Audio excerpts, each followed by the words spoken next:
श्री गणेशाय नमः। श्री सरस्वत्यै नमः। श्री सद्गुरु भगवते नमो नमः। ओम नमो भगवते वासुदेवाय। श्री राधा कृष्णाय नमो नमः। श्री रामचंद्र डोंगरे जी महाराज द्वारा रचित श्रीमद् भागवत रहस्य।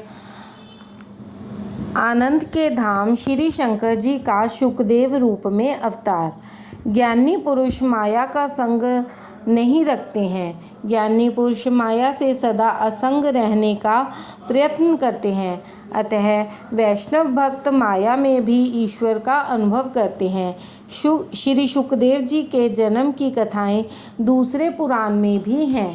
श्री शुकदेव जी 16 वर्ष पर्यंत माता के पेट में रहे थे। माँ के पेट में 16 वर्ष तक परमात्मा का ध्यान किया। श्री व्यास जी ने पूछा कि तुम बाहर क्यों नहीं आते हो? श्री शुकदेव जी ने उत्तर दिया, मैं संसार के भय से बाहर नहीं आता हूँ, मुझे माया का भय लगता है। इस पर श्री द्वारिकानाथ ने आश्वासन दिया कि मेरी माया तुझे नहीं लग सकेगी। तब श्री शुकदेव जी माता के गर्भ से बाहर आए। श्री शुकदेव जी ब्रह्मनिष्ठ वैराग्य अलौकिक प्रेम लक्षणा भक्ति देखकर व्यास जी भी श्री शुकदेव जी को मान देते हैं। जन्म होते श्री शुकदेव जी वन की ओर जाने लगे। अरनी देवी माता ने प्रार्थना की कि मेरा पुत्र निर्विकार ब्रह्म रूप है, यह मेरे यहाँ से दूर न जाए, इसको रोको, इसे रोको। व्यास जी उसे समझाते हैं कि जो हमें अति प्रिय लगता है वही परमात्मा को अर्पण करना चाहिए, वह तो जगत का कल्याण करने जा रहा है। तत्पश्चात व्यास जी भी विह्वल हो उठे हैं। विचार करते हैं, अब यह तो जाता है, फिर कर आने वाला नहीं है। व्यास जी महाज्ञानी थे, फिर भी पुत्र के पीछे दौड़े।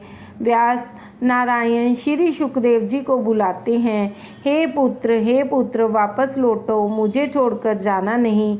मैंने तुम्हें लगन विवाह करने के लिए आग्रह नहीं करूँगा, तो भी श्री कृष्ण का ध्यान करते करते और सबका भान भूले हैं। उस उन्मत्त अवस्था में, भान भूली अवस्था में कौन किसका पिता कौन माता, लौकिक संबंध का विस्मरण होता है, तभी ब्रह्म संबंध होता है। जब तक लौकिक संबंध का स्मरण रहता है तब तक ईश्वर में आसक्ति भक्ति होती ही नहीं है। सर्वव्यापक हो चुके हैं। श्री शुकदेव जी वृक्षों द्वारा उत्तर देते हैं, हे मुनिराज, आपको पुत्र के वियोग से दुख हो रहा है, परंतु हमको तो जो पत्थर भी मारते हैं हम उसे भी फल देते हैं। वृक्षों के पुत्र उनके फल हैं, पत्थर मारने वाले को भी फल दे वही वैष्णव है। तो आप पुत्र वियोग में किस लिए रोते हैं? आपका बेटा तो जगत कल्याण करने चला है। व्यास जी अभी तक व्यग्र हैं। इस पर शुकदेव जी ने कहा, यह जीव तो अनेक बार पुत्र बना, अनेकों बार पिता बना है। वासनाओं से बंधा जीव अनेक बार पिता पुत्र स्त्री बनता है। अनेकों बार पुत्र जन्म के शत्रु भी घर में आ जाते हैं। अपनी वासनाओं के कारण दादा ही पौत्र बनकर आता है। वासना ही सदा पुनर्जन्म का कारण बनती है। पिताजी, मेरे और आपके अनेक जन्म हुए हैं, पूर्व जन्म याद नहीं रहते, यही अच्छा है। पिताजी, न तो आप मेरे पिता हैं और न ही मैं आपका पुत्र हूँ। आपके और मेरे सच्चे पिता तो श्री नारायण हैं। वास्तव में तो जीव का सच्चा संबंध ईश्वर के साथ ही है। पिताजी, मेरे पीछे न पड़ो, भगवान के पीछे पड़ो। आप अपना जीवन परमात्मा के लिए बनाइए। मुझे तो आनंद मिल रहा है, वह आनंद मैं जगत को देने जाता हूँ। तब शुकदेव जी वहाँ से नर्मदा के तट पर आए हैं। श्री शुकदेव जी ने कहा कि इस किनारे पर मैं बैठता हूँ और सामने के किनारे पर आप विराजिए। पिताजी, अब मेरा ध्यान छोड़ दो, मेरा ध्यान न करो। दूर से चाहे आप मुझको देखते रहें, परंतु ध्यान तो परमात्मा का ही करें। जो परमात्मा के पीछे पड़ते हैं वही ज्ञानी है। पैसे के पीछे मत पड़ो, परंतु परमात्मा के पीछे पड़ो। भागवत की कथा सुनने के बाद आप भी परमात्मा के पीछे पड़ो, तभी कथा श्रवण सार्थक होगा। यह नर जो नारायण के पीछे पड़े तो कृतार्थ होता है। व्यास जी अपनी पत्नी को समझाते हैं कि यदि सुखदेव जी तुम्हें अति प्रिय हैं तो इसे अंतर्यामी को अर्पण करो। जो हमें अति प्रिय लगता है वह प्रभु को दें तो हम प्रभु को प्रिय लगेंगे। ऐसे सर्वभूत हृदय स्वरूप मेरे सद्गुरु श्री सुखदेव जी के चरणों में मैं बार बार वंदन करता हूँ। सूत जी ने श्री सुखदेव जी को प्रणाम करके इस कथा का आरंभ किया है। एक बार नैमिषारण्य के क्षेत्र में शौनक जी ने सूत जी से कहा कि आज तक कथाएं तो बहुत सुनी हैं, अब कथा सार तत्व सुनने की इच्छा है। हमें अब कथा नहीं सुननी है, सब कथाओं का सारभूत क्या है यह हमें सुनना है। कथा सारम मम कर्ण रसायनम। ऐसी कथा सुनाइए कि हमारी भगवान श्री कृष्ण में भक्ति दृढ़ हो, हमें श्री कृष्ण की प्राप्ति हो। जैसे माखन सबका सार तत्व है, वैसे ही सबका सार तत्व श्री भगवान कृष्ण है। श्री ठाकुर जी को मक्खन बहुत प्रिय है, लल्ला को मक्खन प्रिय है। लाला को माखन भाई रे, कछु और ना काम आए रे। माखन सबका सार है और परमात्मा सार भोगी है। आज तक बहुत ग्रंथ पढ़े हैं, जिसे परमात्मा को प्राप्त करना है ऐसे साधक को आज्ञा है कि वह बहुत ग्रंथ न पढ़े। अनेक ग्रंथ पढ़ने से बुद्धि में विक्षेप खड़ा हो जाता है। हमारे भगवान श्री कृष्ण सार भोगी हैं, अतः वैष्णव भक्त सार भोगी है। अतः सर्व कथाओं का सार तत्व सुनने की इच्छा हुई है। जीव प्रकृति के भोग छोड़े और श्री कृष्ण से मन जोड़े तो जीव भी शिव बन जाए। भागवत मक्खन है, दूसरे शास्त्र दूध दही जैसे हैं। सारे शास्त्रों में सार रूप श्री कृष्ण कथा है। शौनक जी कहते हैं कि ज्ञान और वैराग्य के साथ भक्ति बढ़े ऐसी सारभूत कथा सुनाओ। ज्ञान बढ़े भक्ति बढ़े ऐसा सार तत्व सुनाएं, जिससे हम भगवान का प्रत्यक्ष दर्शन करें। ज्ञान वैराग्य के साथ भक्ति बढ़ाने के लिए यह कथा है। कथा रोने के लिए होती है। महान भक्तों के, महान पुरुषों के चरित्र सुनकर हमें ज्ञान होता है कि ओह, मेरी अपनी आत्मा का उद्धारार्थ तो कुछ किया ही नहीं। कथा सुनने के बाद यदि अपने पापों के लिए पश्चाताप हो तो प्रभु के प्रति अपने हृदय में प्रेम जगे, तभी कथा श्रवण सार्थक होता है। संसार के विषयों के प्रति यदि वैराग्य न हो तो प्रभु के प्रति प्रेम न जागे तो ऐसी कथा ही नहीं है। ब्रह्मा जी ने नारद जी से आज्ञा की है, बेटा कथा ऐसी कर कि जिससे लोगों को मेरे प्रभु के प्रति भक्ति जागे। कथा मनुष्य के जीवन को सुधारती है, जीवन का परिवर्तन करती है। कथा मनुष्य के जीवन में क्रांति करती है। कथा सुनकर भी यदि जीवन में कुछ परिवर्तन न हो तो मानो कि तुमने कथा सुनी ही नहीं है। शौनक मुनि ने इसलिए प्रार्थना की है कि मेरा ज्ञान बढ़े, मेरी भक्ति बढ़े, ऐसी कथा करें। अकेली भक्ति बढ़े ऐसा नहीं कहा है, भक्ति ज्ञान वैराग्य के साथ साथ बढ़े। हलवे में लौकिक दृष्टि से गेहूं की कीमत कुछ अधिक नहीं है, किंतु आटे के बिना हलवा नहीं बन सकता। तत्व की दृष्टि से विचार करें तो आटे की कीमत भी घी जितनी ही है।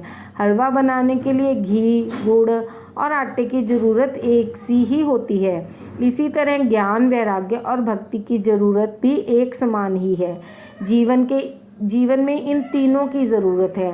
16 आने ज्ञान और वैराग्य आए तभी जीवन का जीव भाव जाता है। जिससे ज्ञान, भक्ति और वैराग्य परिपूर्ण हो वही उत्तम वक्ता है। अनेक ऋषि मुनि वहाँ गंगा के किनारे बैठे थे, परंतु कथा करने के लिए कोई तैयार नहीं हुआ। तब भगवान श्री सुखदेव जी को प्रेरणा दी कि आप वहाँ जाओ। श्री सुखदेव जी ने ज्ञान, भक्ति और वैराग्य परिपूर्ण है। भागवत शास्त्र प्रेम का शास्त्र है। प्रेम तो 5वां पुरुषार्थ है। श्री कृष्ण के प्रेम में देह भान भूले तो मानो प्रेम सिद्ध हुआ। परमात्मा प्रेम को ही अपना स्वरूप कहते हैं। ज्ञान मार्ग में प्राप्त की प्राप्ति है। ज्ञान मार्ग में जो प्राप्त है उसी का अनुभव करना है। भक्ति मार्ग में भक्ति द्वारा भेद का विनाश करना है। भक्ति मार्ग में भेद का विनाश है। ज्ञान मार्ग में भेद का निषेध है। ज्ञान मार्ग में ज्ञान से भेद का निषेध करने में आया है। ज्ञान और भक्ति दोनों मार्ग का लक्ष्य एक ही है। सूत जी कहते हैं कि आप सब ज्ञानी हैं, परंतु लोगों पर उपकार करने के लिए आप प्रश्न पूछते हैं, तो कृपया सावधान होकर कथा सुनिए। पूर्व जन्मों के पुण्यों का उदय होता है, तभी इस पवित्र कथा को सुनने का योग मिलता है। कलयुग के जीवों को काल रूपी सर्प के मुख से छुड़ाने के लिए श्री सुखदेव जी ने श्री भागवत की कथा कही है। जिस समय श्री सुखदेव जी परीक्षित राजा को यह कथा सुना रहे थे, उस समय अमृत लेकर स्वर्ग के देवतागण वहां आए। उन्होंने कहा, स्वर्ग का यह अमृत हम राजा को देते हैं और इसके बदले में यह कथा अमृत आप हमें दे दीजिए। सुखदेव जी ने परीक्षित से पूछा कि यह कथा अमृत पीना है या स्वर्ग का अमृत। तब परीक्षित जी ने सुखदेव जी से पूछा कि स्वर्ग का अमृत पीने से क्या लाभ। सुखदेव जी ने कहा कि स्वर्ग का अमृत पीने से स्वर्ग के सुख मिलते हैं, परंतु स्वर्ग का अमृत दुख मिश्रित है। स्वर्ग का अमृत पीने से पुण्यों का क्षय होता है, परंतु पापों का क्षय नहीं होता है। कथा अमृत पान से पापों का नाश होता है।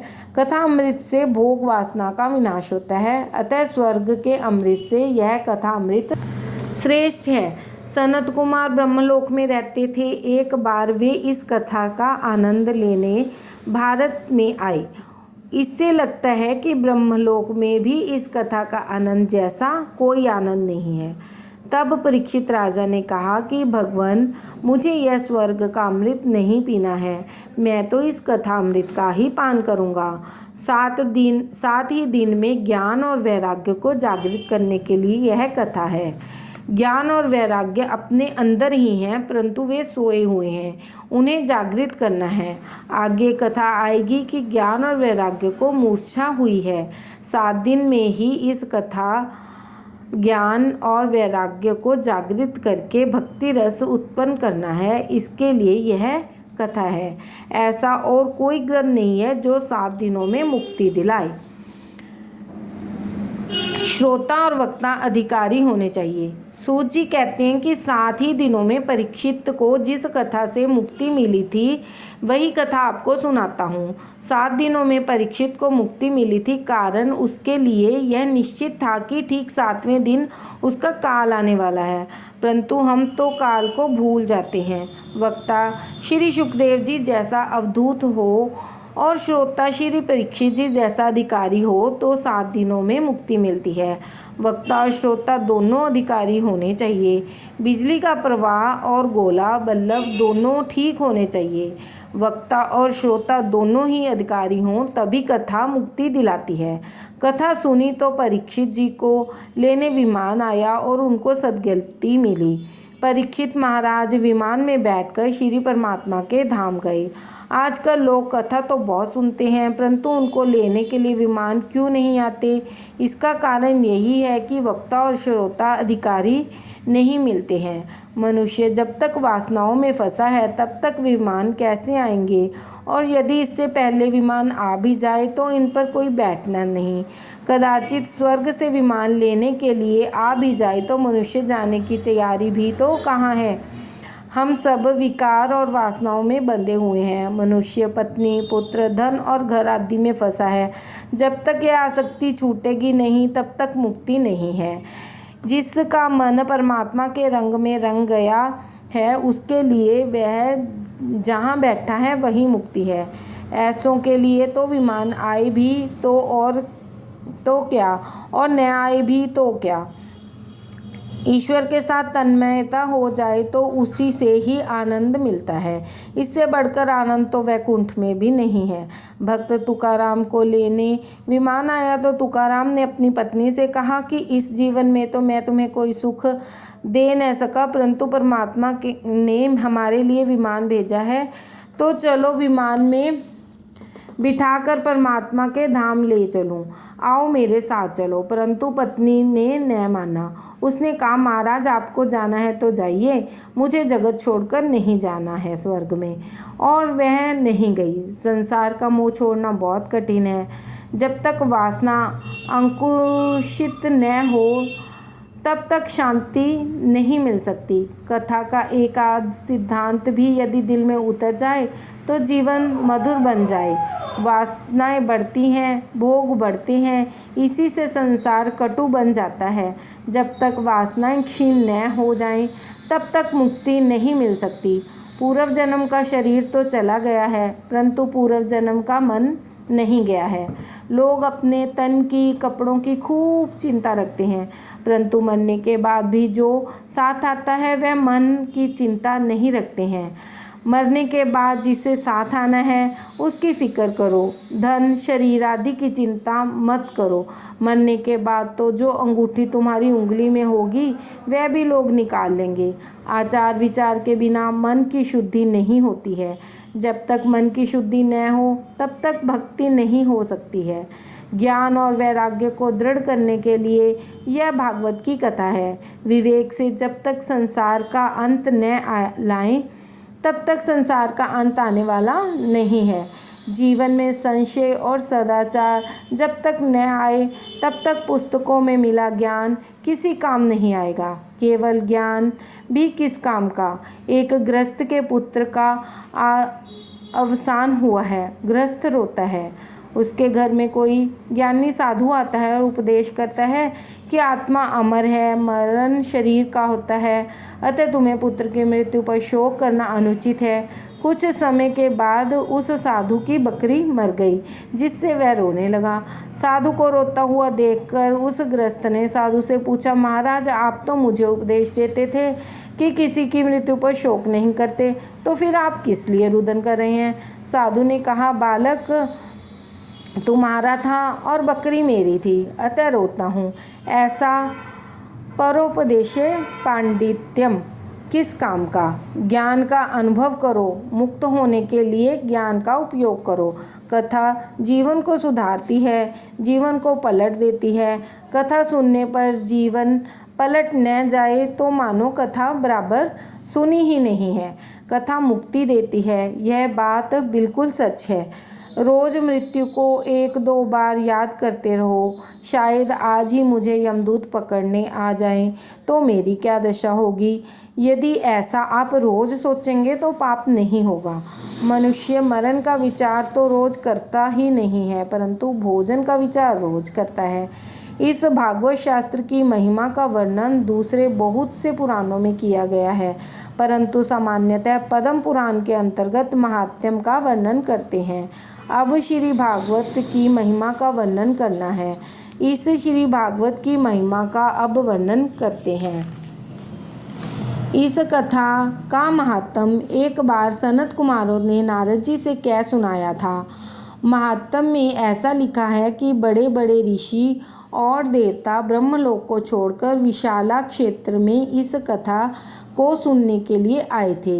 इस कथा का आनंद मिलता है वह ब्रह्मानंद से भी श्रेष्ठ है। अर्थात योगी तो केवल अपना ही उद्धार करता है, जबकि सत्संगी अपने साथ अपने संग आए हुए सभी का उद्धार करता है। बद्रिका आश्रम में सनत कुमार पधारे हैं। जिस लोग बद्रिकाश्रम कहते हैं वही विशाला क्षेत्र है। बद्री विशाल की जय। राधे राधे।